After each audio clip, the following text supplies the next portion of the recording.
nous a parlé de l'importance vraiment de revenir. Parce que je crois que c'est ce qui fait la différence. Et pendant ce moment, on parle de Josué. D'ailleurs, je vais y revenir encore ce matin. Mais Josué était un homme de la parole. Hein. N'oublions pas ce que Dieu lui a dit, hein, que cette parole ne s'éloigne pas de ta bouche. Et je crois que c'est lorsque la parole de Dieu sera claire dans notre cœur que nous ferons de grandes choses. Alléluia. Moi, je crois qu'on veut, moi en tout cas pour ma part, et je sais que pour le pasteur Nonge aussi, on veut faire de grandes choses avec le Seigneur dans cette ville des Mureaux. On n'est pas là juste pour se faire du bien, c'est bien. Mais on est là pour vraiment entrer dans les plans, dans les projets de Dieu. Alléluia. Amen. Je sens que vous n'êtes pas d'accord avec moi ce matin. Amen. Mais je prie Dieu pour que vraiment l'Esprit puisse encore nous préparer ce matin, que au-delà de ce qu'on peut dire, mais que l'Esprit puisse disposer nos cœurs à recevoir ces paroles. La dernière fois que j'avais apporté une pensée ici, mon thème c'était d'aller plus loin. Et je crois qu'on a besoin vraiment d'aller plus loin avec le Seigneur. On a besoin d'aller plus loin dans tout ce que nous faisons avec le Seigneur et notamment dans l'assiduité, notamment dans notre façon d'honorer Dieu. Et je prie vraiment qu'il y ait cet amour de Dieu dans cette église, frères et sœurs. J'ai pris vraiment qu'on puisse mettre de côté vraiment nos mauvaises habitudes. Parce que dans toutes les églises, on a des mauvaises habitudes quelquefois. Mais on veut voir la gloire de Dieu. Amen. On veut entrer dans des victoires, dans des temps de victoire. J'aimerais vraiment qu'on parle de ce deux passages qu'on vient de lire, dernièrement, les mardis, pour ceux qui n'ont pas pu être là, ne peuvent pas être là. Donc on parle en ce moment de Josué, des exploits que Dieu a accomplis avec Josué.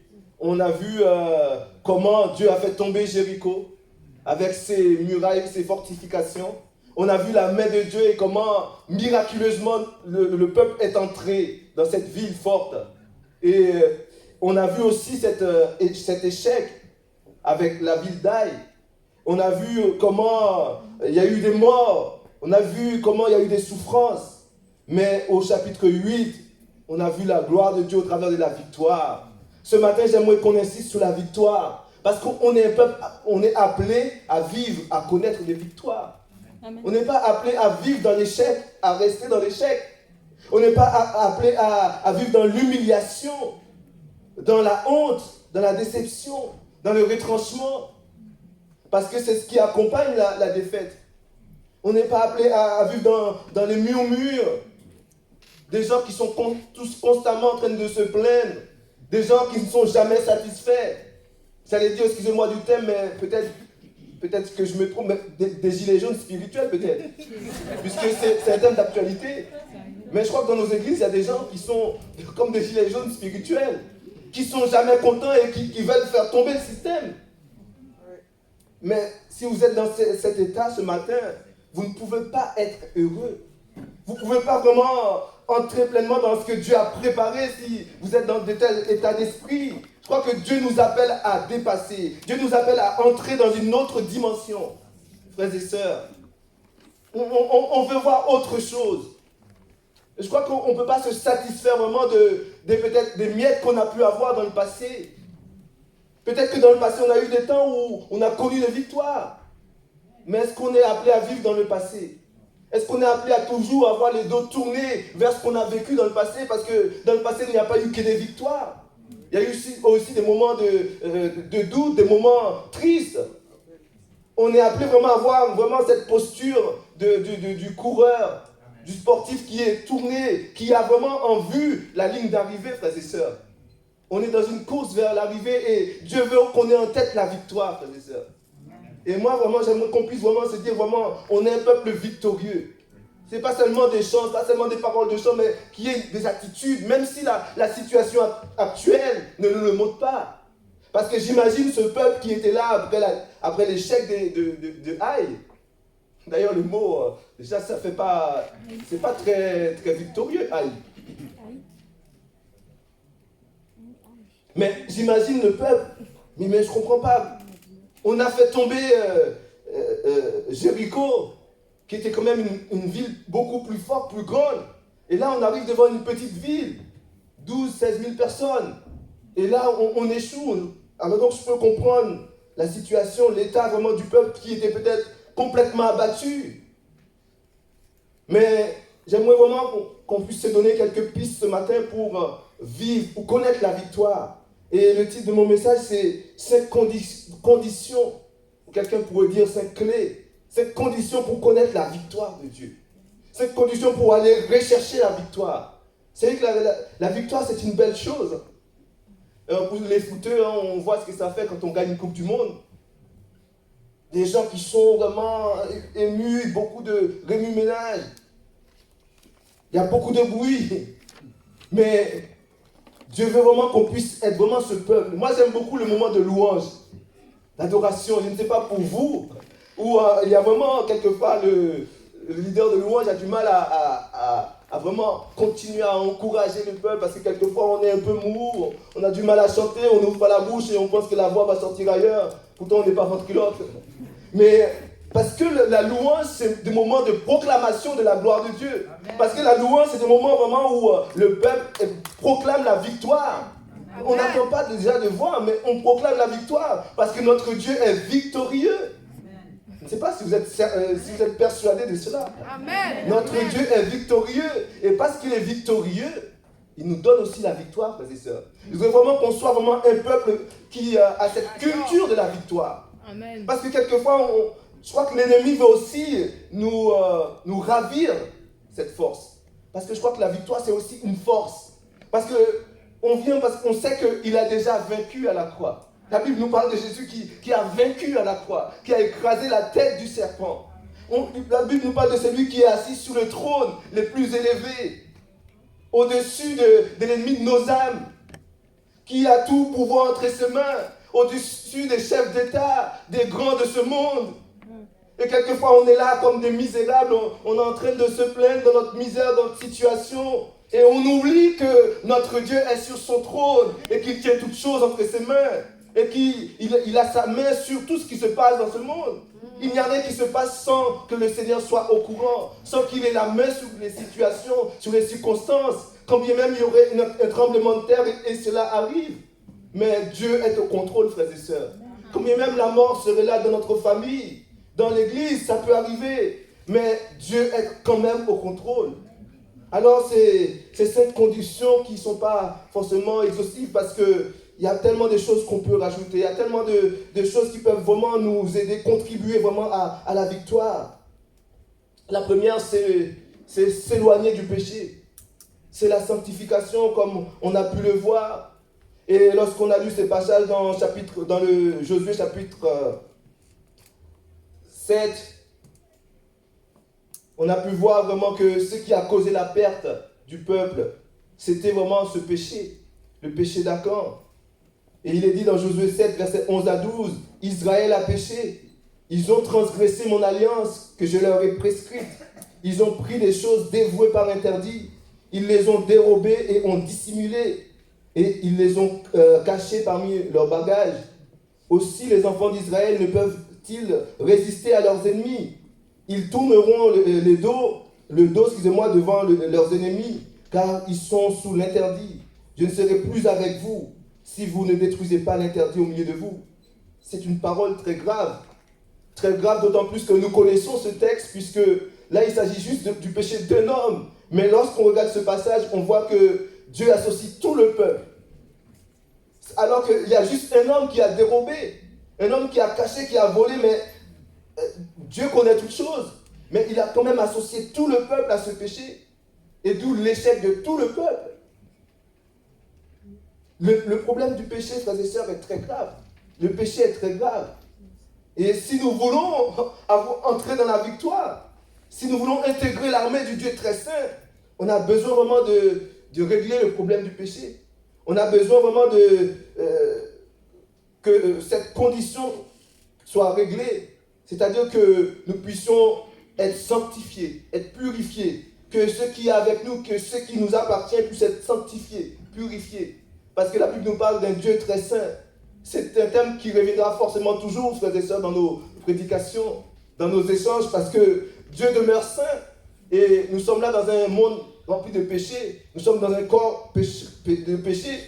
Et nous avons besoin vraiment de cette sanctification qui vient de l'œuvre de Jésus-Christ à la croix. les péchés, c'est la mort. Je ne vous apprends rien. C'est le fait de manquer le but. C'est le fait d'être séparé de Dieu. Et le péché d'Acan a donné l'échec au peuple de Dieu et a coûté la mort à plus de 36 hommes. Et les conséquences du péché, c'est cette mort. Pas seulement, quelquefois, on pense à la mort spirituelle, mais ici, on voit qu'elle n'était pas que spirituelle, elle était aussi physique. On va dire, oui, mais c'était dans l'ancienne alliance. Mais encore aujourd'hui, nos péchés pourraient causer notre mort physique. C'est quelque chose de grave, ce n'est pas juste dans la tête, le péché, ce n'est pas juste un mensonge. Mais ça pourrait même causer notre mort physique, frères et sœurs. Donc on n'a pas le droit de jouer avec ces choses-là. On n'a pas le droit de jouer avec l'interdit de Dieu. Ésaïe nous dit dans son chapitre 58 au verset 2 à 3, ce sont vos crimes qui mettent une séparation entre vous et votre Dieu. Ce sont vos péchés qui vous cachent sa face et l'empêchent de vous écouter. Car vos mains sont souillées de sang et vos doigts de crime. Vos lèvres profèrent le mensonge, votre langue fait entendre l'iniquité. Nos péchés font une séparation, mettent une séparation entre nous et Dieu. Nos péchés nous empêchent vraiment d'entrer en communion avec Dieu, nous empêchent de voir Dieu tel qu'il est. On a vraiment besoin de déposer notre situation devant Dieu. Je crois que c'est vraiment le premier pas, frères et sœurs, pour connaître la victoire de Dieu. On peut parler de beaucoup de choses, mais si on ne met pas les choses qui déplaisent à Dieu dehors dans notre vie, si on continue à caresser vraiment des choses que Dieu déteste en nous, on ne peut pas avoir la victoire. On va rester tout le temps par terre. On va être complètement abattu. On va être le paillasson de l'ennemi. Mais la première chose que nous devons faire, c'est de nous dépouiller de ce qui déplaît à Dieu, frères et sœurs.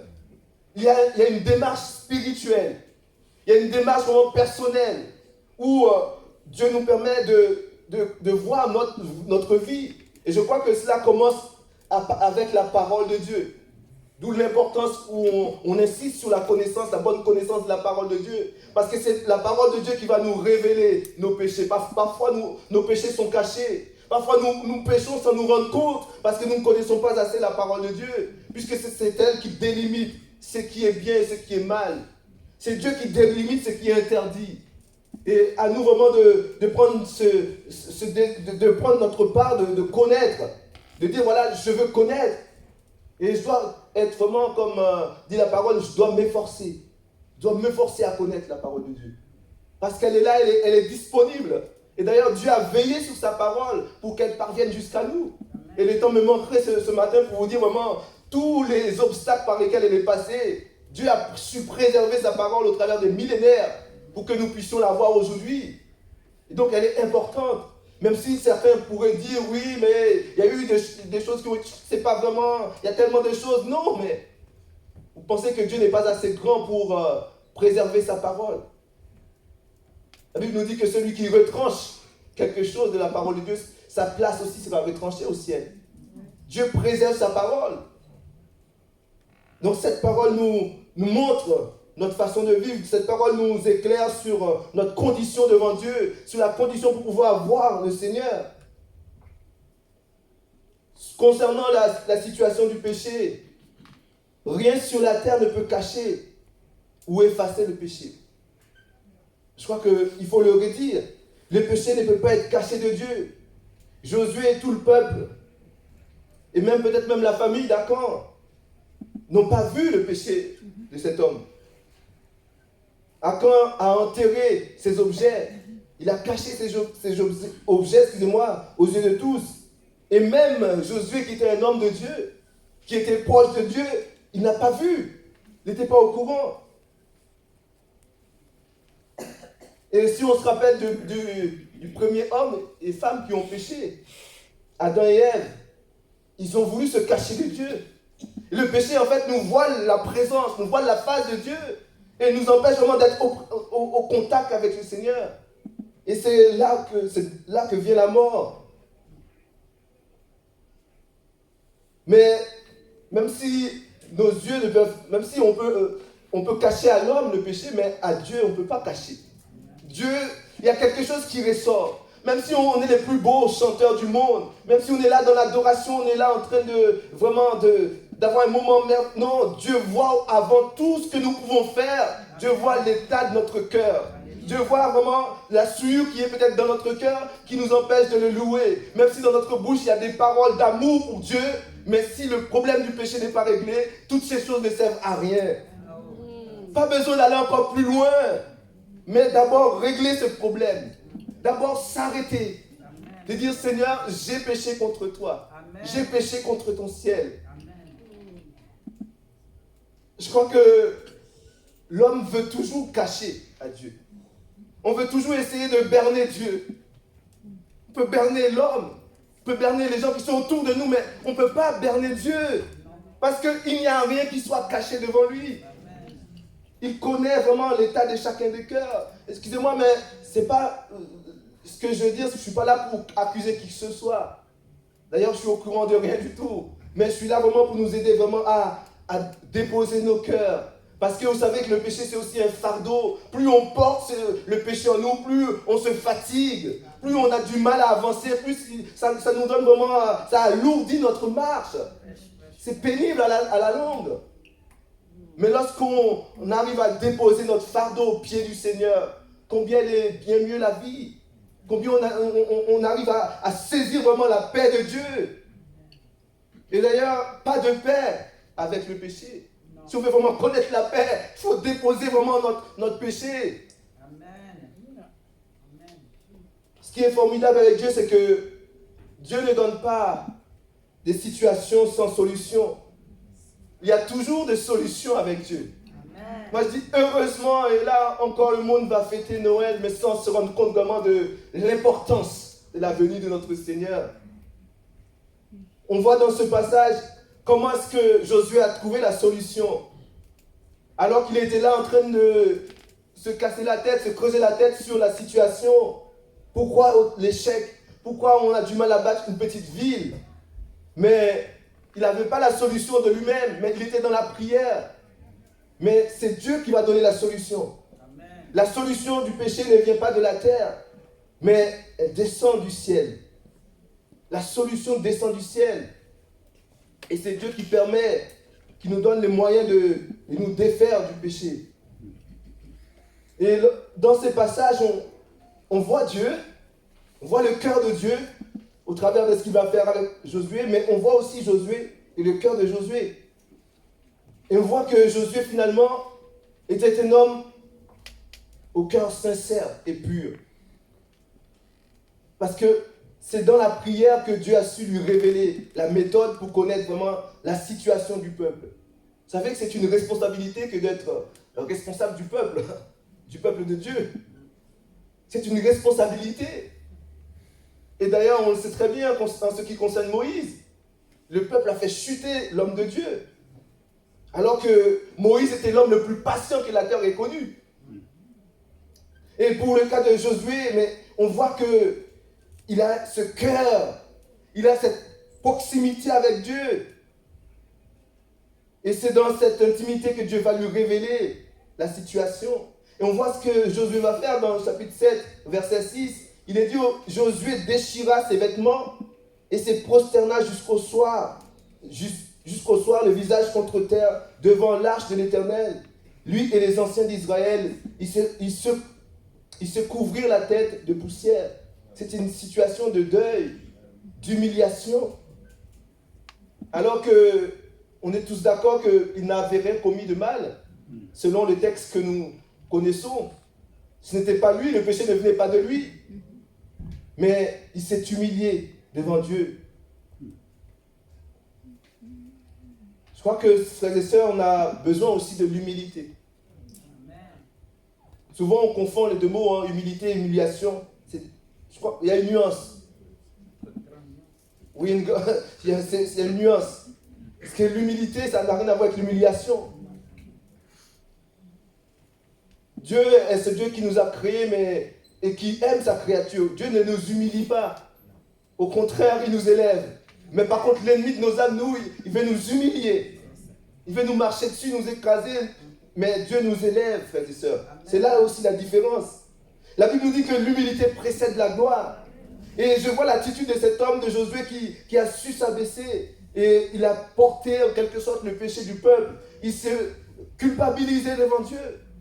Et non seulement lui, mais aussi les anciens. Il est parlé des anciens aussi qui étaient avec lui. Au verset qu'on vient de lire, lui et les anciens d'Israël.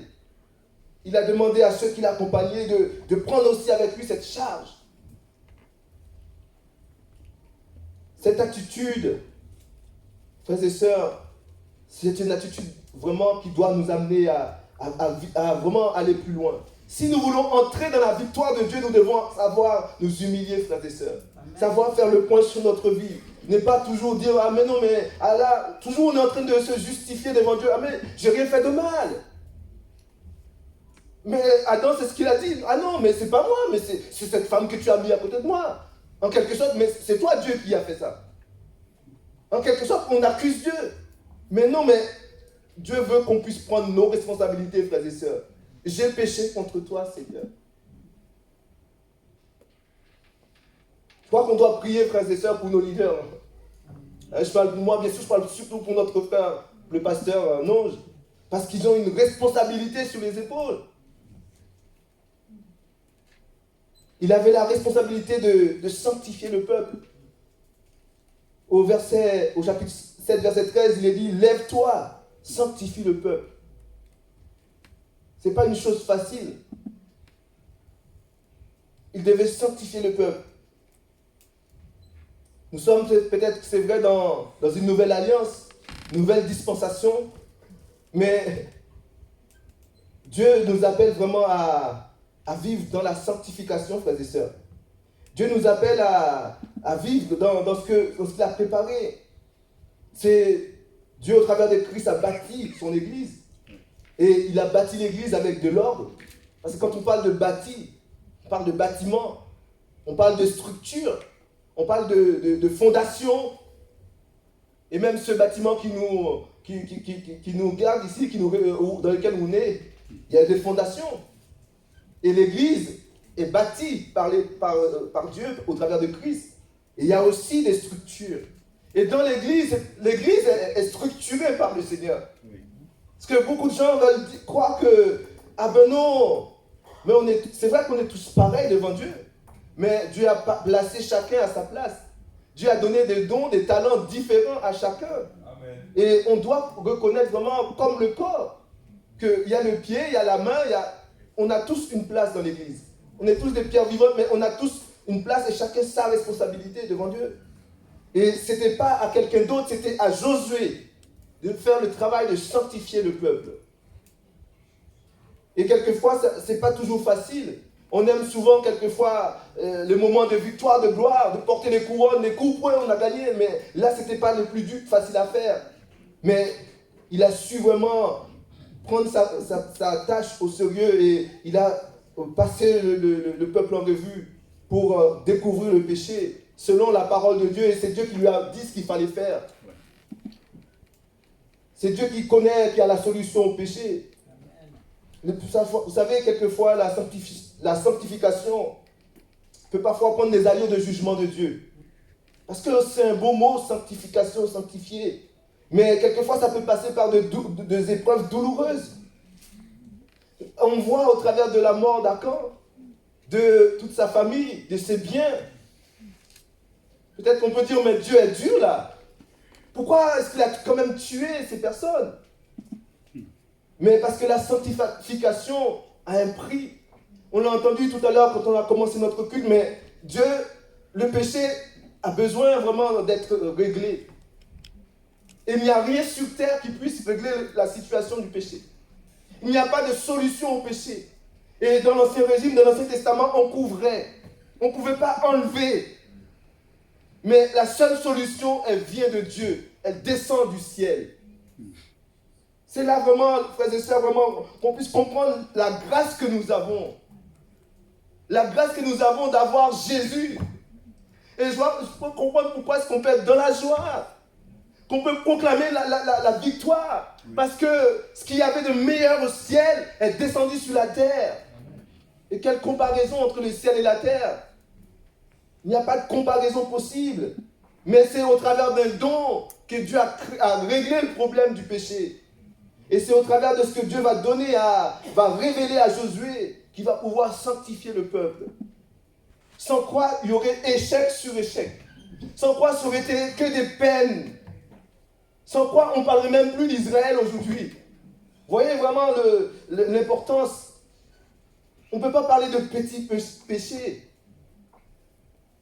Si on veut vraiment entrer dans la victoire de Dieu, il faut d'abord régler le problème de la sanctification. Amen. Je crois que c'est quelque chose c'est déjà personnel.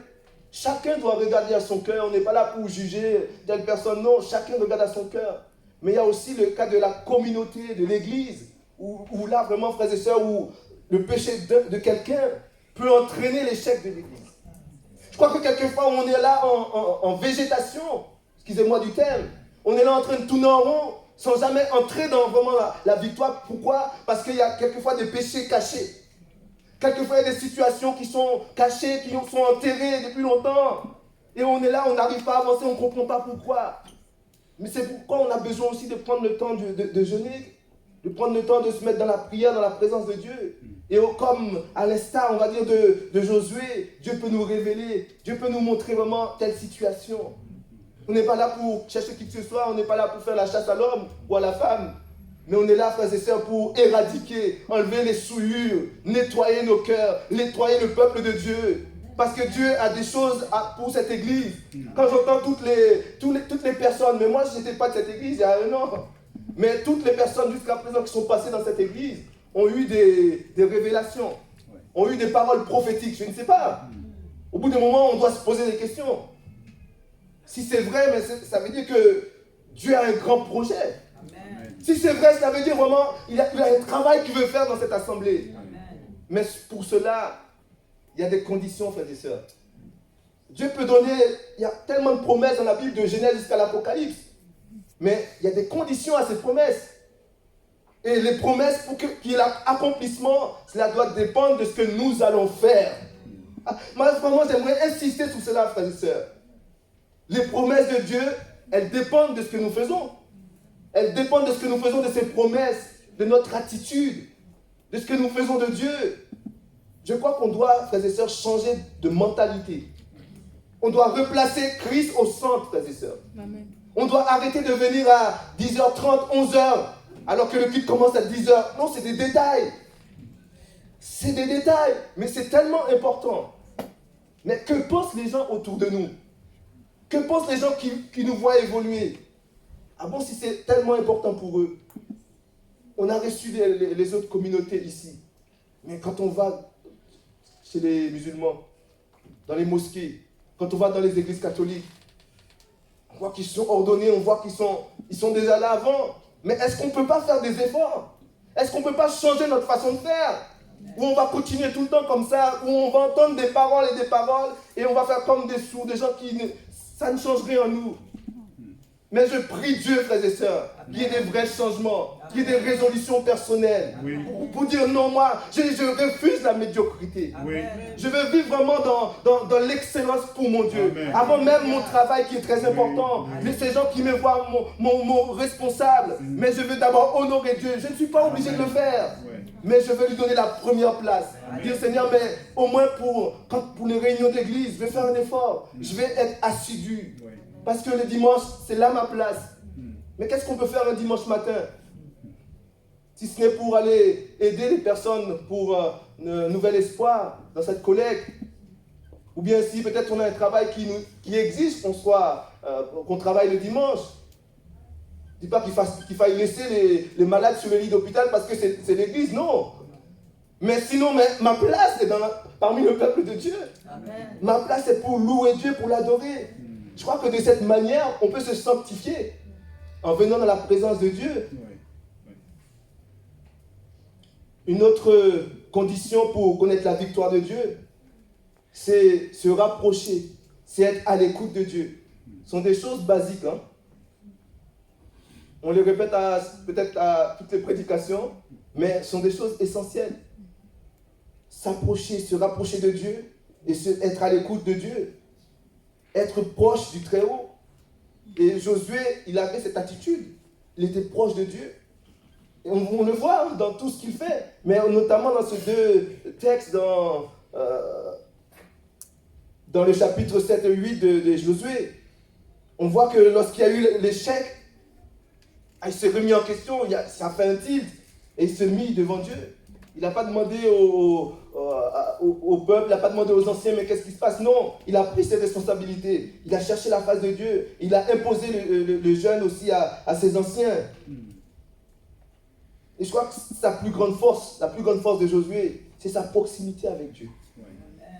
C'était un homme de guerre, comme il n'y en avait pas beaucoup dans ce monde. Un fin stratège, mais sa plus grande force, ce n'était pas sa connaissance, mais c'est sa présence. C'est vraiment le temps qu'il passe avec Dieu. Josué était un homme attaché à la parole de Dieu, donc c'est tout à fait normal. Il y a une corrélation entre cela. Parce qu'il aimait la parole de Dieu, alors Dieu l'a aussi béni. Et là, il a pu entendre la voix de Dieu. Et on voit dans le passage, c'est un peu parsemé de tous ces petits mots où on voit que Josué discourait très souvent avec Dieu. Dans Josué 7, verset 7, il dit, Josué dit à Seigneur l'Éternel. Donc il parle à Dieu. Au verset 10, il dit, l'Éternel dit à Josué, lève-toi. Dieu parle maintenant à Josué. Au Josué 7, verset 8, verset 1, l'Éternel dit à Josué, l'Éternel parle encore à Josué. L'Éternel dit encore à Josué une autre fois, étends vers Aïe le javelot que tu as à la main. Donc il y a une conversation. Il y a une conversation avec Dieu. Et le discours, c'est un dialogue avec Dieu. Oui. Dieu veut vraiment qu'on puisse avoir ce dialogue. Dieu veut qu'on puisse avoir vraiment ce moment, parce que finalement, si on règle le problème du péché, c'est pour pouvoir entrer. C'est dommage quand même de dire, ah mais moi j'ai enlevé le péché dans ma vie, j'ai mis ce qui était interdit dehors dans ma vie, mais maintenant, j'entends plus Dieu. Mais le but de tout cela, c'est d'entrer. Le but d'enlever le péché, c'est de pouvoir entrer dans le lieu très saint. C'est de pouvoir franchir le seuil de la maison de Dieu. C'est là qu'il nous attend. La prière, c'est l'échange, c'est le discours avec Dieu. On lui parle. Mais quelquefois, souvent, on parle tellement qu'on n'entend pas ce que Dieu nous dit. Mais il faut demander des choses à Dieu et entendre. Et quelquefois, même dans nos réunions de prière, frères et sœurs, on est là, on a tellement de requêtes. Mais combien de personnes reviennent pour dire, Dieu a entendu ma prière, mardi dernier, il y a 15 jours, on a prié pour telle personne et finalement cette personne était guérie. Mais Dieu guérit, Dieu entend, il répond, mais on est là, mais ça va dans un seul sens. Donne, donne, donne, donne, donne. Mais combien de personnes disent, mais Dieu m'a béni. Moi, si je suis à la place de Dieu, je dis, c'est comme ça. Tu veux toujours, tu demandes toujours, mais il n'y a pas de retour. Demande encore. Mais je ne suis pas à la place de Dieu. Mais Dieu est bon, frères et sœurs. Je crois qu'il ne faut pas abuser de sa bonté. Dieu est bon, mais Dieu veut aussi qu'on soit reconnaissant. C'est quelque chose qui est propre à l'être humain. On est ingrat de nature. Mais Dieu nous a créés pour vraiment une grande gloire. Vraiment parce que Dieu fait de grandes choses et il n'y a pas de retour quelquefois. Il y a tellement de bénédictions qui descendent sur la terre, mais en retour, il n'y a rien qui monte au ciel. C'est pour ça que quelquefois, je suis un peu triste dans nos moments de louange. Parce qu'il n'y a pas ce reflet du ciel. Parce qu'au ciel, il y a beaucoup de choix. Au ciel, on ne s'arrête pas. Au ciel, vraiment, il y a des acclamations pour le roi des rois. Et la terre doit refléter. Oui. Le peuple de Dieu doit refléter ce qui passe au ciel. Amen. Amen. Indépendamment de ce qui peut nous arriver. Indépendamment de nos problèmes personnels, frères et sœurs. Jacques dira dans son chapitre 4, verset 8, approchez-vous de Dieu et il s'approchera de vous. Amen. Nettoyez vos mains, pécheurs. Purifiez vos cœurs, hommes irrésolus. On aurait pu dire d'abord nettoyez vos mains, mais non, mais tel que vous êtes, vous pouvez vous approcher, même s'il y a un péché, même s'il y a une situation, vous pouvez vous approcher de Dieu. Moi, je me dis que peut-être que si Achan, malgré ce qu'il a fait, s'il avait pris le devant, si tout de suite il était venu voir l'homme de Dieu et il avait reconnu sa situation, qu'il avait demandé pardon et qu'il avait brûlé tous ces objets par interdit, peut-être que Dieu aurait eu pitié de lui. Peut-être que ça aurait pu éviter tous ces morts. Je crois que Dieu nous invite à avoir un cœur repentant.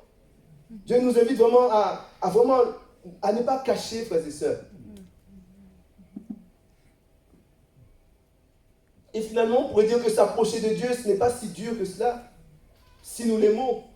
Car si nous l'aimons, nous nous éloignons forcément du péché. Parce que Dieu, en fait, ce n'est pas seulement les paroles, mais c'est surtout les choix de vie, c'est surtout nos actes. C'est lorsqu'on dit, nous disons à Dieu, nous l'aimons, ce sont des paroles. Mais en réalité, on peut le dire, mais le plus important, c'est de faire. C'est vraiment de manifester de l'amour pour Dieu. Alors même si on ne dit pas de notre bouche, alors dans notre façon de nous conduire, Dieu voit notre amour pour lui.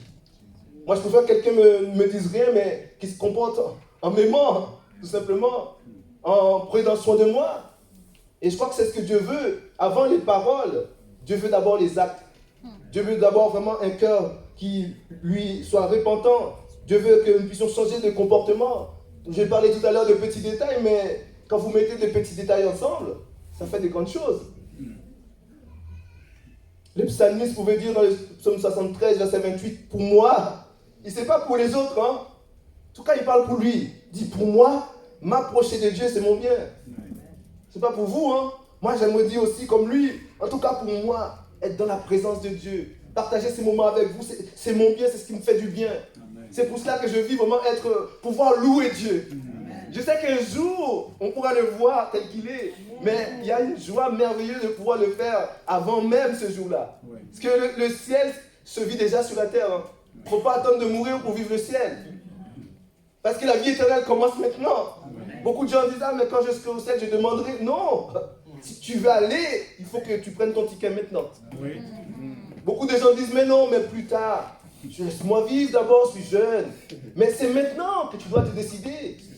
Moi, j'encourage les jeunes, vraiment, peut-être qui hésitent, parce qu'ils ont l'impression que, non, mais c'est une contrainte que d'être chrétien. Je ne veux pas entrer dans ça parce que je ne pourrai plus rien faire, mais en fait, tu n'as rien compris. Parce que tu gagnes tout. Mais moi, à 13 ans, mais je me dis, Seigneur, merci. Moi, je ne remercierai jamais mes parents de m'avoir permis de venir dans l'église et de pouvoir rencontrer Dieu. Parce qu'à l'âge de 13 ans, j'ai compris ma situation et Dieu m'a préservé. Je ne sais pas, moi je ne suis pas là en train de faire des films, je ne peux pas savoir qu'est-ce qu'aurait pu être ma vie si je n'avais pas fait ce choix-là. Je ne sais pas, mais je ne veux pas savoir. Je ne veux pas savoir. Parce que je sais qu'il m'a préservé, je sais qu'il m'a tout donné, qu'il prend soin de moi et qu'il me donne un avenir. Oui. Mon âme est dans la paix, frères et sœurs. Amen. Parce que je sais qu'il prépare quelque chose pour moi. Et d'ailleurs, on dit souvent dans nos milieux que le meilleur est devant nous. Oui. Oui. Si tu es dans l'épreuve en ce moment, dans une situation compliquée, mais dis-toi que le meilleur est à venir. Que Dieu interviendra en ta faveur. M'approcher de Dieu, c'est mon bien. Je dirais que ce verset nous parle plutôt d'une position spirituelle. Pas seulement, pas physique forcément ou géographique, mais c'est spirituel. S'approcher de Dieu, c'est en un instant on peut s'approcher de Dieu. On n'a pas besoin d'être au 3e étage de la Tour Eiffel, mais en un instant même, on peut franchir la présence de Dieu. On peut avoir un cœur à cœur avec Dieu. Et le psaume 87, verset 7 nous dit, ceux qui chantent et ceux qui dansent s'écrient, toutes mes sources sont en toi. Alléluia. Amen. Nos sources en Dieu. Et vraiment que nous puissions puiser vraiment nos ressources en lui. Nous devons être proches de Dieu pour entendre et reconnaître la voix du bon berger, comme dit souvent un chant. Jésus dira dans Jean chapitre 10, verset 14, « Je connais mes brebis et elles me connaissent. » Au verset 27, « Mes brebis entendent ma voix, je les connais et elles me suivent. » Je crois qu'il est important aussi, frères et sœurs, de reconnaître la voix du Seigneur et que cela est indispensable pour pouvoir le suivre. On a besoin de reconnaître la voix du Seigneur parce qu'il y a tellement de voix en ce moment, tellement de choses qu'on entend. Oui, c'est Dieu qui m'a dit, telle personne va vous... Quelquefois, on est là pour nous influencer. Vous savez, ça ne m'étonne pas. Parce qu'il y a l'ennemi de nos âmes qui est là et il y a quelque chose qui l'intéresse. Comme dit la parole, le voleur ne va pas venir là où il n'y a plus rien. Il va venir là où il y a vraiment des trésors. Il va venir là où il y a des choses qui ont de la valeur. Mais on a besoin de connaître la voix de Dieu pour discerner les loups qui prennent la voix du berger.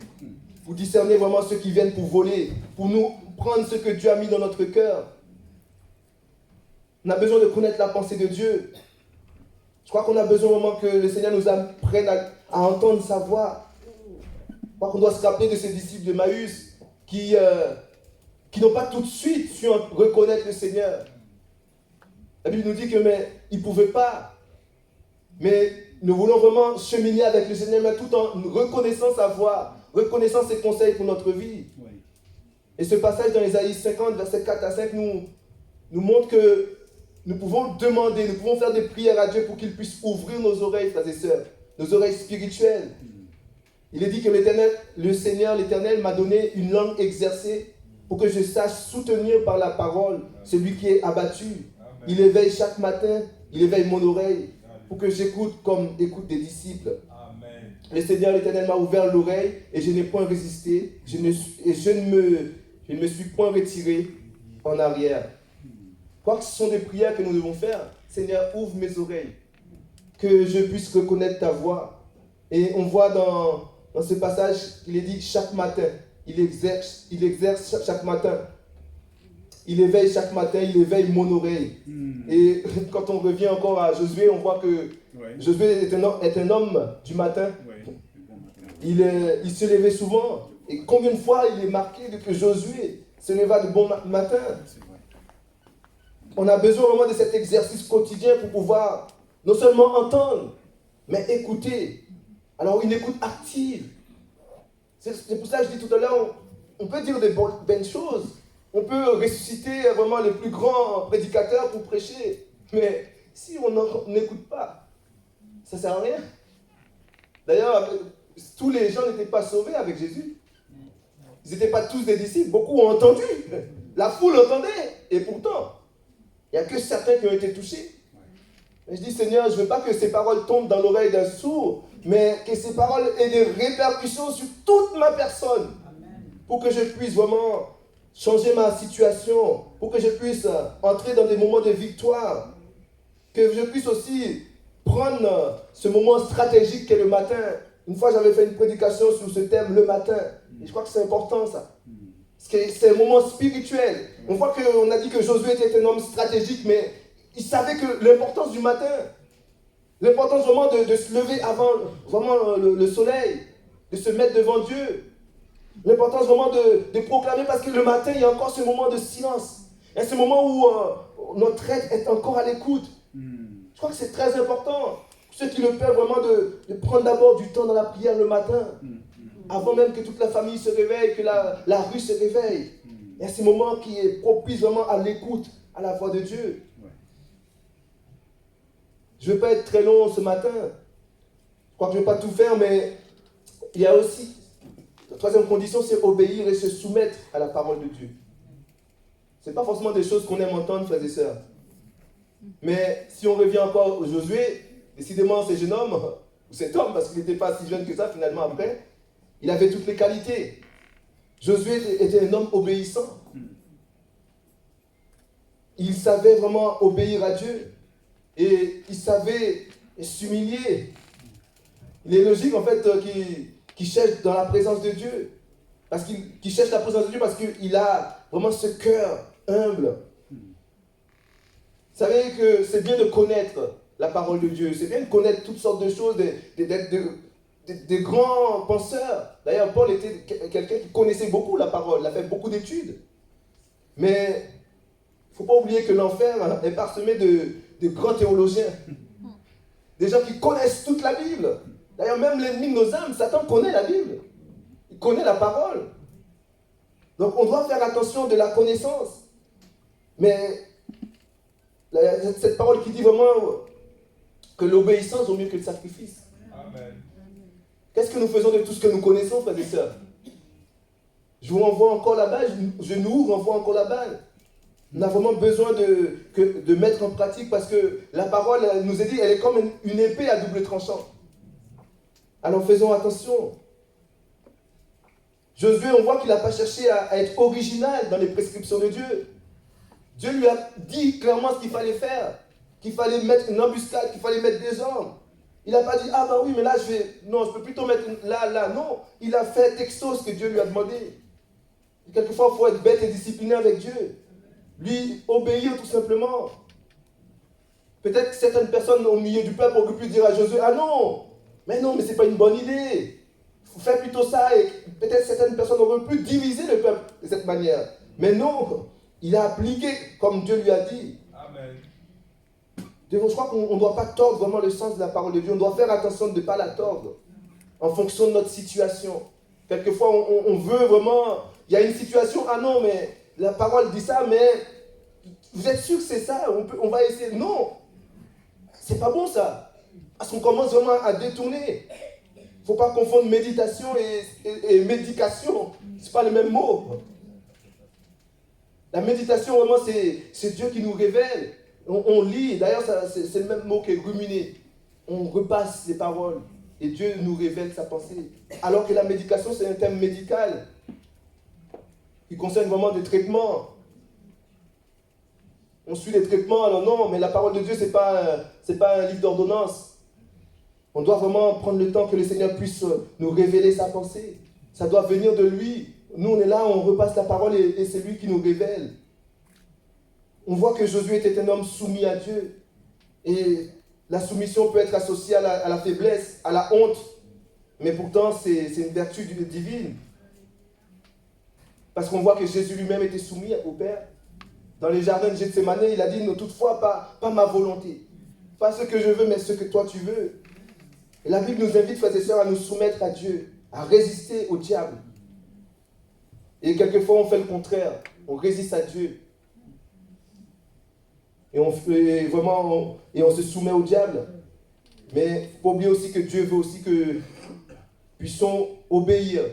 L'obéissance, ce n'est pas seulement juste l'obéissance à Dieu, parce que certains disent, on entend souvent, moi j'obéis qu'à Dieu seul. C'est mon seul maître, voilà, mais je fais ce que je veux. En fait, tu obéis à personne. Parce que Dieu a instauré des autorités. Et non seulement dans l'Église, mais dans ce monde. Et si on n'obéit pas aux autorités que Dieu a établies, donc on n'obéit pas à Dieu. Arrêtons de nous mentir.